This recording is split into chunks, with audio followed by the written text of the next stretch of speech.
Well, hello. I'm Pastor Harry Zanting from the First Christian Reformed Church in Red Deer, Alberta.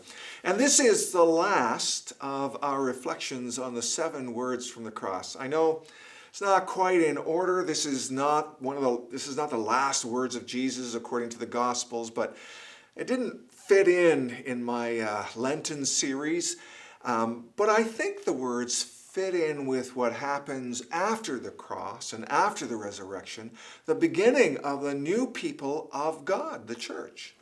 And it's something that was hinted at when, in the last reflection on John 19, verse 30, where it says that he gave up his spirit, something which he is still handing over to his new community today. Well, let me read where that prayer is found in John 19, beginning at verse 26. When Jesus saw his mother there, and the disciple whom he loved standing nearby, he said to his mother, "Dear woman, here is your son." And to the disciple, "Here is your mother." From that time on, this disciple took her into his home. Now, I know I've been presenting these words of Jesus from the cross as prayers, but this seems more like a dialogue Jesus is having between his mother and one of his good friends, John. It's like Jesus is taking care of his affairs as the eldest son, because it appears that Joseph is no longer around, so he's making sure his mother is being taken care of. Eugene Peterson calls this another one of those horizontal prayers. It's between people, but it's still a prayer to God.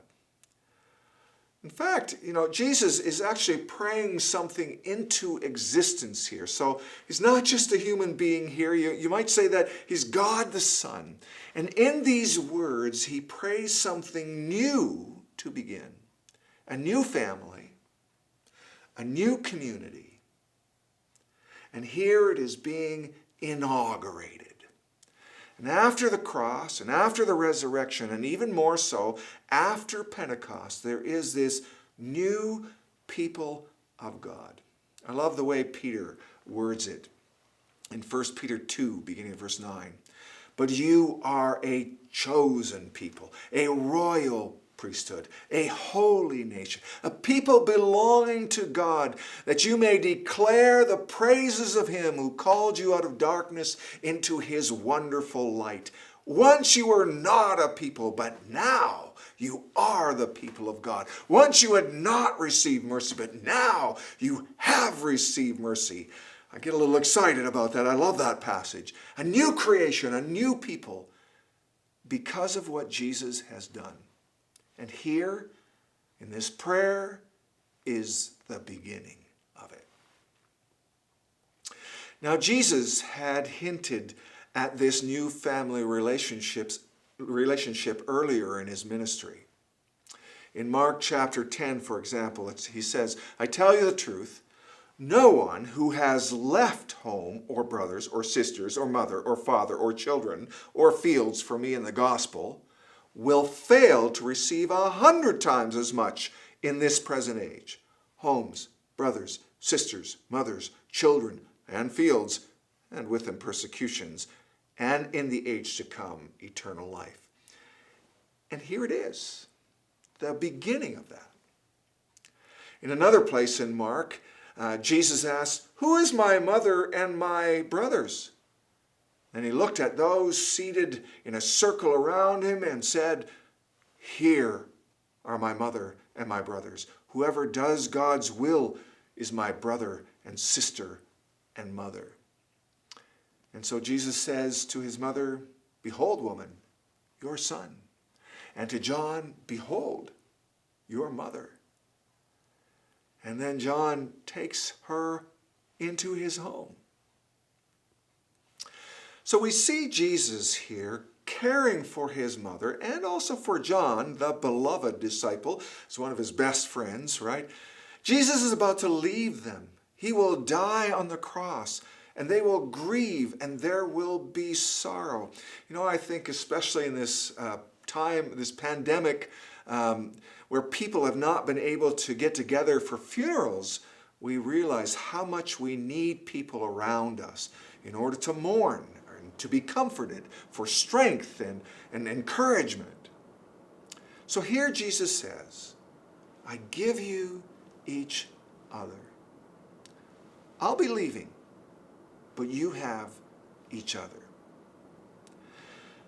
A new relationship, but also with responsibility. The responsibility to care for each other, to love each other like family. In John 13, Jesus says, a new command I give you, love one another as I have loved you. So you must love one another. By this all men will know that you are my disciples if you love one another. Now that's not really a new command to love one another, but it is in a new community, in the new people of God, and that's what makes it a new command. Now the church community can be a wonderful thing, but it can also be difficult at the same time. It's made up of sinners after all. But we are people who are touched by the grace of God. So Jesus prays for this new community, this new family, so that we may care for each other and continue the journey and the work God has called us to do.